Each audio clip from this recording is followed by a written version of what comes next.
പെരുന്നാളിന് ഡാറ്റയെ ബഹിഷ്കരിക്കണമെന്ന ആഹ്വാനവുമായി കോഴിക്കോട് ജമാഅത്തെ ഇസ്ലാമി വിദ്യാർത്ഥി സംഘടനയായ SIOയുടെ മാർച്ച്. ഡാറ്റയുടെ വസ്ത്രവ്യാപാര ശൃംഖലയായ സ്റ്റുഡിയോയിലേക്കാണ് മാർച്ച് ചെയ്തത്. ഗാസയെ കൊല്ലാക്കൊല ചെയ്യുന്ന ഇസ്രായേലിനെ പിന്തുണയ്ക്കുന്ന ബ്രാൻഡുകളെ ബഹിഷ്കരിക്കണമെന്നാണ് SIOയുടെ ആഹ്വാനം.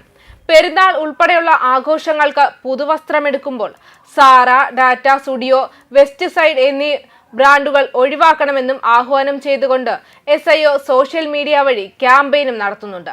കഴിഞ്ഞ ദിവസം പാലസ്തീൻ പതാകയുമേന്തിക്കൊണ്ടാണ് കോഴിക്കോട് SIOയുടെ മാർച്ച് നടത്തിയത്.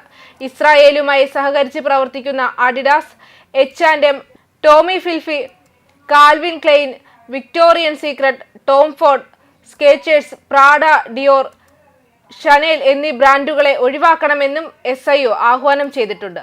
ആധുനിക ഇന്ത്യയെ കെട്ടിപ്പടുക്കുന്നതിൽ സുപ്രധാന പങ്കുവഹിച്ച ഡാറ്റയ്ക്കെതിരെയാണ് ജമാഅത്തെ ഇസ്ലാമി പരസ്യമായി രംഗത്ത് വന്നത്. SIOയുടെ കോപ്രായത്തിനെതിരെ സോഷ്യൽ മീഡിയയിൽ അമർഷം പുകയുകയാണ്.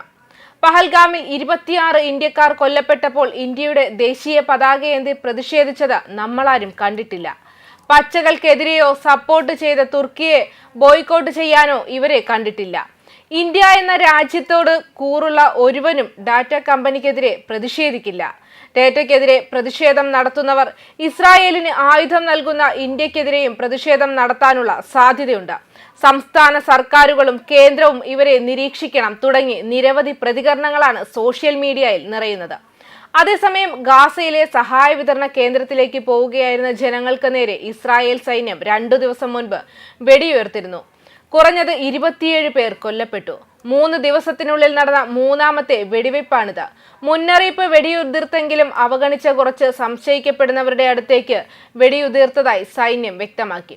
ഇസ്രായേലി US പിന്തുണയുള്ള ഒരു ഫൗണ്ടേഷൻ ഇസ്രായേലി സൈനിക മേഖലകളിൽ സഹായ വിതരണ കേന്ദ്രങ്ങൾ സ്ഥാപിച്ചതിനു ശേഷമാണ് ദിവസേനയുള്ള വെടിവയ്പ്പുകൾ ഉണ്ടായത്. ഹമാസിനെ മറികടക്കാൻ രൂപകൽപ്പന ചെയ്ത ഒരു സംവിധാനമാണിതെന്നും അവർ വ്യക്തമാക്കുന്നു.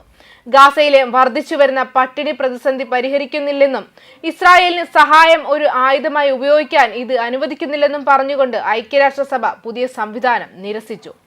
സംശയിക്കുന്നവരെ ഓടിക്കാൻ വേണ്ടിയാണ് വെടിയുതിർത്തത് എന്ന് ഇസ്രായേൽ സൈന്യം പറഞ്ഞു. ഹമാസ് പ്രസിദ്ധീകരിച്ച മരണസംഖ്യ അതിശയോക്തിപരമാണ് എന്ന് സൈനിക വക്താവ് എഫി ഡെഫ്രിൻ ഒരു പ്രസ്താവനയിൽ പറഞ്ഞിരുന്നു.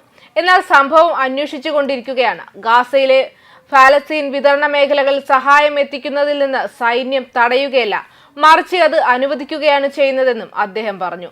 ഈ സ്ഥലങ്ങളിലോ ചുറ്റുപാടിലോ ഒരു അക്രമവും നടന്നിട്ടില്ലെന്നും ഈ സ്ഥലങ്ങൾ നടത്തുന്ന ഗാസ ഹ്യൂമാനിറ്റേറിയൻ ഫൗണ്ടേഷൻ പറയുന്നുണ്ട്. നിർദ്ദിഷ്ട സുരക്ഷിത ഇടനാഴികൾക്കപ്പുറത്തേക്ക് മാറി അടച്ചിട്ട സൈനിക മേഖലയിലേക്ക് പോയതിനു ശേഷം ഞങ്ങളുടെ സുരക്ഷിത വിതരണ സ്ഥലത്തിന് വളരെ അപ്പുറത്തുള്ള ഒരു പ്രദേശത്ത് സാധാരണക്കാർക്ക് പരിക്കേറ്റിട്ടുണ്ടോ എന്ന് ഇസ്രായേൽ സൈന്യം അന്വേഷിക്കുന്നുണ്ടെന്ന് ചൊവ്വാഴ്ച സമ്മതിച്ചിരുന്നു.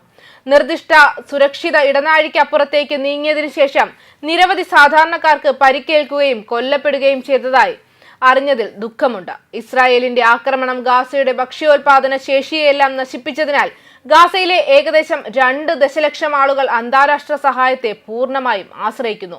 മാർച്ചിൽ ഗാസയിലേക്കുള്ള വിതരണത്തിന് ഇസ്രായേൽ ഉപരോധം ഏർപ്പെടുത്തിയിരുന്നു. സഖ്യകക്ഷികളുടെ സമ്മർദ്ദവും ക്ഷാമ മുന്നറിയിപ്പുകളും കാരണം കഴിഞ്ഞ മാസം അവസാനം പരിമിതമായ സഹായം വീണ്ടും എത്തിത്തുടങ്ങി. ന്യൂസ് ഡെസ്ക് കർമ്മ ന്യൂസ്.